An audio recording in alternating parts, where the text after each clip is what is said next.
नमस्कार दोस्तों, फिर से आपका स्वागत है आपके अपने चैनल वीएस पाठशाला पे। हम लोग फिजिक्स में पढ़ रहे हैं। फिजिक्स में प्रकाश का परावर्तन पढ़ लिए थे। ठीक, पहले पढ़े थे प्रकाश, तो क्या होता है प्रकाश के बारे में थोड़ी बहुत जानकारी लिए थे। फिर उसके बाद पढ़े थे प्रकाश का परावर्तन।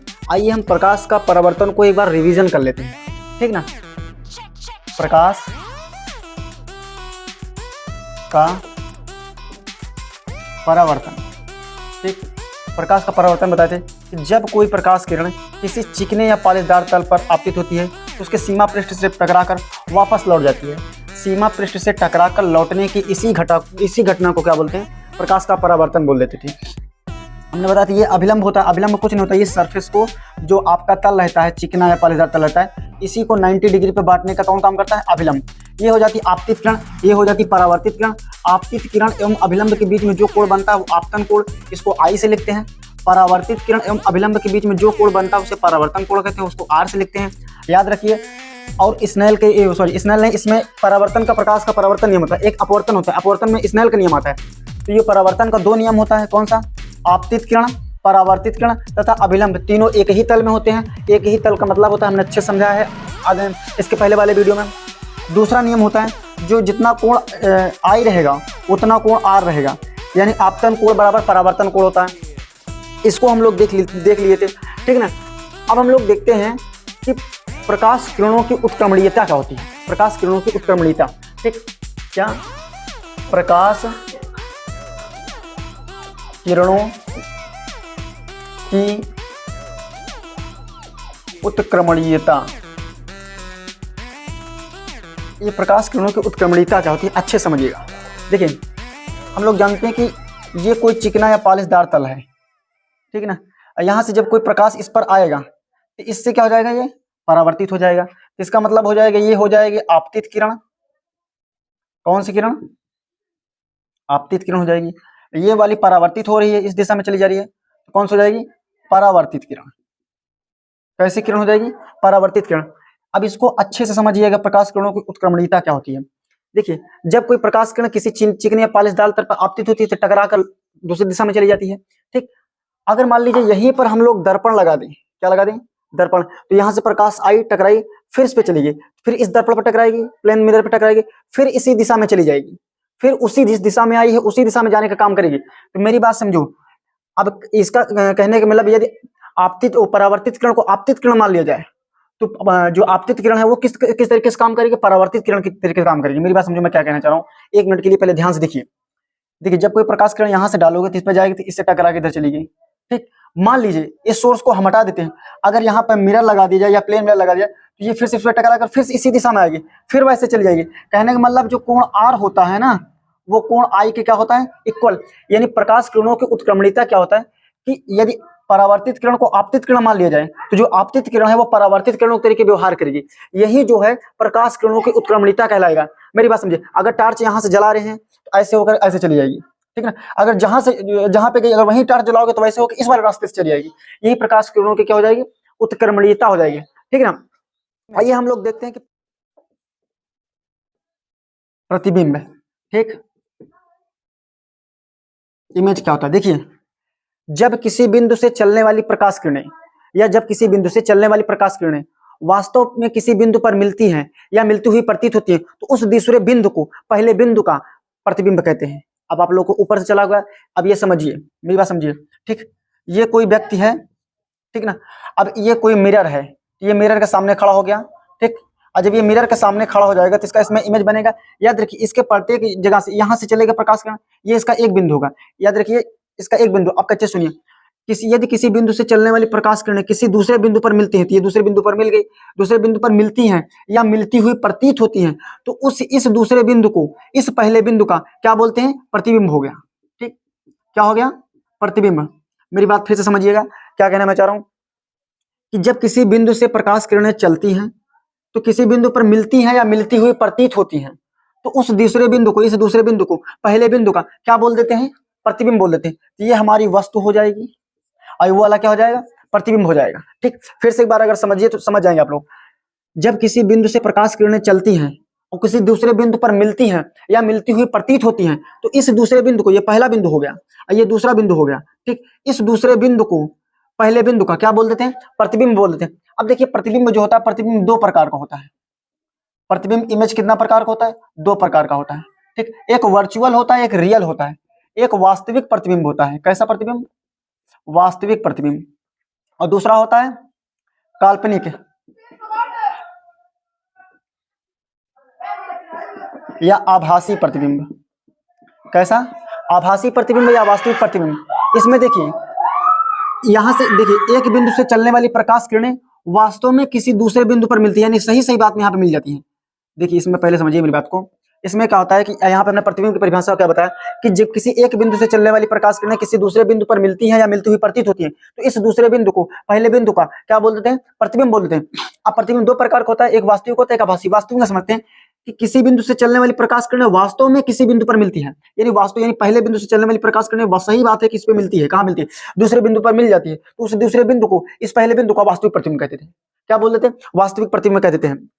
आभासी प्रतिबिंब में क्या होता है कि जब किसी बिंदु से चलने वाली प्रकाश किरणें, मान लीजिए यहां से चली, यहां से चलने वाली प्रकाश किरणें वास्तव में यानी यहाँ पे मिलती हुई प्रतीत होती है, मिलती नहीं है, मिलती हुई प्रतीत होती है, तो उस दूसरे बिंदु को पहले बिंदु का क्या बोल देते हैं, आभासी प्रतिबिंब बोलते हैं। अगर हम लोग मिरर के सामने खड़े होते हैं तो हम लोग का जो प्रतिबिंब बनता है वो कैसा होता है, वो आभासी होता है। कैसा होता है, आभासी। यानी याद रखिए वास्तविक प्रतिबिंब को पर्दे पर लिया जा सकता है, पर्दे पर लिया जा सकता है। किसको, वास्तविक प्रतिबिंब को पर्दे पर लिया जा सकता है, आभासी प्रतिबिंब को पर्दे पर नहीं लिया जा सकता। ठीक है, हम लोग मिरर में अपना फोटो देखते हैं तो कैसा होता है, वो आभासी होता है। ठीक है, लेकिन जब क्या कहते हैं कि थिएटर हॉल में जाओ या मूवी हुई सिनेमा हॉल में जाओगे तो वहां से फोकस मारता है तो पर्दे पर बनता है ना, तो वो वाला कैसा प्रतिबिंब है, वो है रियल प्रतिबिंब हो जाएगा, वास्तविक प्रतिबिंब होगा। दर्पण क्या होता है कि जब कोई भी पारदर्शी माध्यम के एक साइड कलई कर दिया जाता है या रेड ऑक्साइड का लेप लगा दिया जाता है तो एक तरफ वो परावर्तक पृष्ठ बन जाता है और एक तरफ कलई वाला भाग बन जाता है। मान लीजिए कि ये कोई क्या कहते हैं कि दर्पण था, ठीक है ना, अब दर्पण के इस साइड क्या कर दिए, काला कर दिए या रेड ऑक्साइड का लेप लगा दिए, तो इस साइड आपका फेस दिखने लगेगा। कोई भी शीशा अगर लेंगे, पारदर्शी कोई भी माध्यम लेंगे, तो एक तरफ अगर पीछे की तरफ काला कर दिए तो आगे की तरफ आपको दिखने लगेगा। याद रखिए जिस तरफ आपका फेस दिखेगा या जिस तरफ प्रतिबिंब बनेगा वही परावर्तक पृष्ठ होगा, वही क्या होगा, परावर्तक पृष्ठ होगा। ठीक ना। अब याद रखिए ये गोली दर्पण क्या होता है कि दर्पण का ऐसा भाग या ऐसा माध्यम, ऐसा पारदर्शी माध्यम जिसका एक भाग कलई कर दिया गया हो और दूसरा भाग क्या हो, परावर्तक हो, वो क्या कहलाएगा, दर्पण कहलाएगा। और हम लोग कह सकते हैं कि दर्पण किसे कहते हैं, अगर छोटी मोटी भाषा समझें तो प्रकाश अगर टकरा के अगर 98% भाग, प्रकाश का टकराने के बाद 98% भाग क्या कहते हैं कि वापस चला जाए, परावर्तित हो जाए, तो वही साधारणतः क्या हो जाता है, दर्पण हो जाता है। ठीक है ना। ठीक, अब देखते हैं कि हम लोग दर्पण जो होता है दो प्रकार का होता है, एक समतल दर्पण होता है, एक गोली दर्पण होता है, एक प्लेन मिरर, दूसरा स्फेरिकल मिरर होता है। प्लेन मिरर क्या होता है कि ऐसा दर्पण जिसका परावर्तक पृष्ठ हो जो वो प्लेन हो, जो हम लोग आमतौर पर शीशा घर में देखते हैं, फेस अपना देखते हैं, वो प्लेन मिरर ही है, यानी उसका परावर्तक पृष्ठ कैसा होता है, प्लेन होता है। ठीक है, कैसा होता है, प्लेन होता है। और दूसरी तरफ देखा करिए तो क्या कहते हैं कि काला कर दिए रहते हैं या रेड ऑक्साइड का क्या लगा दिए जाते हैं, लेप लगा देते हैं, ये हो जाएगा परावर्तक पृष्ठ। क्या हो जाएगा, परावर्तक पृष्ठ। और इधर क्या कर देंगे, कलई, इधर क्या कर दिया जाएगा, कलई। तो समतल दर्पण की परिभाषा क्या हो जाएगी, ऐसा दर्पण जिसका परावर्तक पृष्ठ समतल हो, वो क्या कहलाता है, समतल दर्पण कहलाता है। ठीक है ना। समतल दर्पण के एक चीज हम लोग देखते हैं, अगर किसी भी दो समतल दर्पण के बीच में कोई ऑब्जेक्ट रखा जाए तो वो उनकी ऑब्जेक्टों की जो इमेज बनने की संख्या होगी वो उनके थीटा पर निर्भर करेगी, कोण पर निर्भर करेगी। किस पे, कि वो दोनों मिरर को कितने डिग्री पे झुका कर रखा गया है। मेरी बात समझिए, जैसे ये एक प्लेन मिरर है, ये एक प्लेन मिरर है, रख दिया गया है, अब बीच में कोई वस्तु रख दी गई है, तो इसका कितना प्रतिबिंब बनेगा वो उसके थीटा पर निर्भर करेगा। और उसका एक सूत्र होता है, क्या होता है कि 360 डिग्री अपान थीटा और -1, क्या होता है 360 अपान थीटा -1 होता है। अब देखिए अगर किसी दो प्लेन मिररों को 90 डिग्री पर किसके समकोण पर झुका के रखेंगे, समकोण पर झुका के रख रहे हैं, तो 3 प्रतिबिंब बनेगा। कितना प्रतिबिंब बनेगा, 3 प्रतिबिंब। ये सब याद रखिएगा। अगर यहाँ पे हम लोग 90 डिग्री रख दिए, जैसे क्या कहते हैं कि कितने डिग्री समकोण पर झुका के रख रहा है, तो किसी भी दो प्लेन मिररों को 90 डिग्री पर झुका के रख रहा है, तो 300 और -1 तो कितना हो जाएगा, 9 चौक 36, 4 -1, और कितना प्रतिबिंब आ जाएगा, 3 प्रतिबिंब आ जाएगा। कितना, यानी दो प्लेन मिरर को 90 डिग्री पर झुका के रखा गया, उसके बीच में कोई ऑब्जेक्ट रख दिया गया, तो उस ऑब्जेक्ट का यानी उस वस्तु का कितना प्रतिबिंब बनेगा, तो 3। लेकिन अगर उन दोनों वस्तुओं को उन दोनों शीशों को या प्लेन मिरर को समांतर कर दिया गया, कितना कर दिया गया, समांतर, यानी पैरेलली रख दिया गया, फिर वस्तु रखा गया, तो अनंत प्रतिबिंब बनेगा। कितना बनेगा, अनंत, यानी बहुत प्रतिबिंब बनेंगे। यानी अगर दो प्लेन मिररों को क्या कहते हैं कि समांतर करके उसमें वस्तु रखी जाएगी तो कितना प्रतिबिंब बनेगा, अनंत प्रतिबिंब बनेगा। ठीक है ना। आइए देखते हैं समतल दर्पण के कुछ गुण होते हैं। समतल दर्पण का गुण क्या होता है, इसमें जो वस्तु का प्रतिबिंब होता है वो आभासी बनता है। कैसा बनता है, आभासी बनता है, सीधा बनता है भैया। कैसा बनता है, सीधा, आभासी बनेगा। आप अगर प्लेन मिरर के सामने खड़े हो जाएंगे तो आपका जो बनता है प्रतिबिंब वो पार्श्व उत्क्रमण बनता है, लेकिन सीधा ही बनेगा, दाएं का बाएं, बाएं का दाएं। पार्श्व उत्क्रमण किसे कहते हैं, बाएं का दाएं, दाएं का बाएं बनता है। जैसे आप किसी अपने नोज में इधर क्या कर दीजिए, पेन से मार्क कीजिए और शीशे में देखेंगे तो उस साइड दिखाई देगा आपको, इस साइड, यानी वही होता है पार्श्व उत्क्रमण। बायां का दायां, दायां का बायां बनता है। ठीक है, तो कैसा प्रतिबिंब बनेगा, आभासी बनेगा, सीधा बनेगा और वस्तु के बराबर बनेगा, वस्तु के बराबर का बनेगा। ठीक, आभासी, सीधा, वस्तु के बराबर का बनेगा। और दूसरा एक नियम होता है कि समतल दर्पण का, कि अगर आपको पूरी अपनी हाइट देखनी है, यानी प्लेन मिरर में अपनी आपको पूरी हाइट देखनी है और आपको कम से कम मिरर चाहिए, तो अपने हाइट का 1/2, यानी हाइट का, अगर कोई आदमी है 3 मीटर का, अगर उसको अपना प्रतिबिंब पूरा देखना है और उसको कम से कम शीशा लेना है तो कम से कम 1.5 मीटर का शीशा उसको चाहिए। कितने मीटर का शीशा, यानी उसके लंबाई के किसी भी ऑब्जेक्ट को देखने के लिए उस ऑब्जेक्ट के आधा लंबाई का क्या चाहिए, शीशा चाहिए, यानी हाफ चाहिए। किसी भी ऑब्जेक्ट को देखने के लिए h/2 शीशे की आवश्यकता होती है। उम्मीद कर रहा हूं ये समझ गए होंगे आप। किसी भी वस्तु को, मान लीजिए मेरा ही अपना प्रतिबिंब पूरा देखना है और मेरे पास पैसे की कमी है, बोला जाए कि अपना पूरा प्रतिबिंब देखने के लिए कम से कम कितना शीशा चाहिए, ठीक, तो बोलेंगे h/2 शीशा चाहिए, यानी अपनी लंबाई का आधा शीशा चाहिए। ठीक है। और प्लेन मिरर का एक खासियत क्या होती है कि अगर आप प्लेन मिरर, मान लीजिए अपना व्हाइट बोर्ड क्या है, प्लेन मिरर है, प्लेन मिरर के सामने से अगर हम मान लीजिए 5 किलोमीटर प्रति घंटा की स्पीड से ऐसे गए तो इसमें 10 किलोमीटर प्रति घंटा दिखाएगा, 10 किमी प्रति घंटा। क्यों, क्योंकि मान लीजिए इसके सामने से हम v वेग से गुजर रहे हैं, जो हमारा रियल वेग है, v वेग है, तो इसमें 2v दिखाई देगा। कैसे दिखाई देगा, 2v, यानी शीशे के सामने अगर हम लोग ऐसे जा रहे हैं तो जो मेरी जो मेरे रियल वेलोसिटी है उसकी 2 गुना इसमें दिखाई देगी। ठीक है ना। आ जाते हैं, अब देखिए जो क्या कहते हैं कि ये मान लीजिए प्लेन मिरर है, हम इसके सामने जितना दूर खड़े हैं, मान लीजिए इस प्लेन मिरर के सामने से हम 3 मीटर दूरी पर खड़े हुए हैं, तो मेरा जो प्रतिबिंब बनेगा वो मिरर के अंदर भी 3 मीटर बनेगा। यानी कहने का मतलब है ये कि वस्तु से प्रतिबिंब की दूरी, वस्तु से और प्रतिबिंब की दूरी टोटल 6 मीटर होगी। नहीं समझ रहे आप। मान लीजिए क्या कहते हैं कि ये कोई दर्पण है और यहाँ पे कोई लड़का खड़ा है, ठीक है ना, और लड़के से दर्पण की दूरी जो है वो क्या कहते हैं कि 4 मीटर है। अब लड़के का जो प्रतिबिंब बनेगा तो अंदर भी बनेगा, उतने अंदर भी बनेगा, वो कितना दूर बनेगा, 4 मीटर। कहोगे सर ये तो हमें नहीं समझ में आया, आप कैसे बोल रहे हैं, मेरी बात समझिए। अगर देखिए जैसे ये कोई लड़का है और ये कोई प्लेन मिरर है, तो मैं ये बोल रहा हूँ कि ये तो वस्तु हो गई और ये प्रतिबिंब का, वस्तु एवं प्रतिबिंब के बीच की दूरी कितनी हुई, तो टोटल 8 मीटर हुई। कितनी हुई, 8, 4 ये, ठीक। अगर बोलेगा वस्तु एवं दर्पण के बीच की दूरी कितनी, तो 4 मीटर हुई, और प्रतिबिंब एवं दर्पण के बीच की दूरी कितनी, ये भी 4 हुई। ठीक है ना।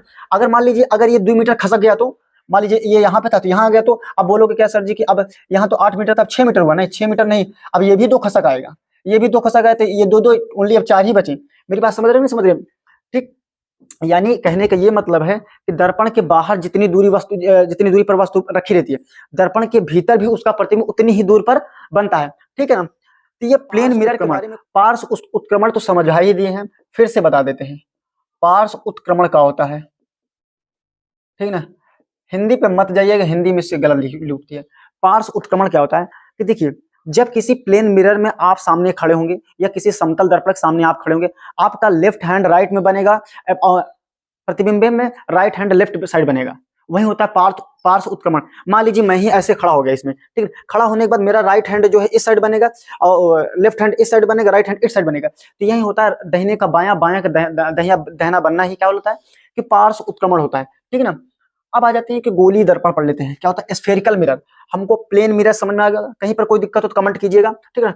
ये अब देखते हैं कि गोली दर्पण क्या होता है। देखिए जो गोली दर्पण होता है ना, ये मान लीजिए एक कांच की कोई खोखली बॉल है, ये तो जानते हैं आप लोग, तो ये कांच की कोई क्या है, खोखली बॉल है। कांच की कैसी है, खोखली बॉल है, जो इस पार से उस पार पूरा पूरा दिख रही है। भाई कांच की खोखली गोल बॉल ले लीजिए, आप इधर से देखिए, होता ना कि कांच उठ का मटकाता नहीं तो नीचे गोला साइड रहता है, इस पार से उस पार दिखता है। मछली उसमें डाल देते हैं, पानी डाल के मछली डाल देते हैं, बढ़िया से अच्छा लगता है, तो वही नीचे गोलाई तरीके से रहता है ना, तो वही मान लीजिए इसको, ठीक। तो जो गोली दर्पण होता है कांच के खोखले गोले का भाग होता है, जिसका क्या कहते हैं कि जिसका एक पृष्ठ परावर्तक पृष्ठ, दूसरा क्या कहते हैं कि कलाई की रहता है। तो देखिए गोली दर्पण क्या होता है? अब देखो इसी कांच को हम लोग काट देंगे, लो भाई काट दिए, इसको काट दिए, तो काट के यहाँ पे ले, एक ऐसे बन गया और एक ऐसे बन गया, इसको जोड़ देंगे तो फिर यही बन जाएगा। अच्छा मेरी बात समझिएगा, अगर ये गोला है तो यहाँ पे इसका कुछ न कुछ सेंटर होगा, ये इसकी त्रिज्या होगी, ये सब याद रखिएगा। ये इसको सी से व्यक्त करेंगे, अभी सी आर से व्यक्त करेंगे, अभी आगे चल को हम बताएंगे। तो अभी पहले जो समझ रहे हैं उसको समझिए।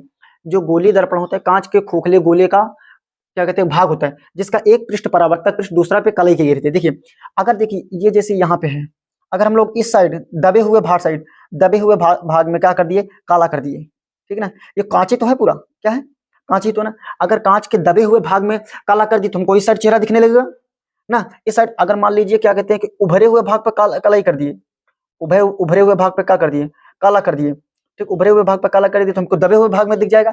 तो यदि याद रखिए, अगर इधर हम कलई किए यानी उभरे हुए भाग में कलई किए, इधर कलई किए, तो परावर्तक पृष्ठ दबा हुआ भाग बन जाएगा। तो ये कैसा हो जाएगा, परावर्तक पृष्ठ। अगर दबे हुए भाग में कलई कर दिए, ये कलई हो गई, ठीक है ना। तो जो उभरा हुआ भाग है ये बन जाएगा परावर्तक पृष्ठ।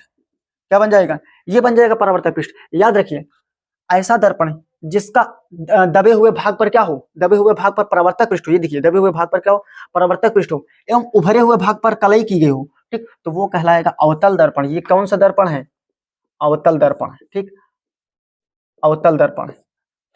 अगर उभरा हुआ भाग परावर्तक पृष्ठ हो, यानी उभरे हुए भाग पर चेहरा दिखता हो एवं दबा हुआ भाग पे कलई हो, तो वो कैसा कहलाएगा, ये हो जाएगा उत्तल दर्पण।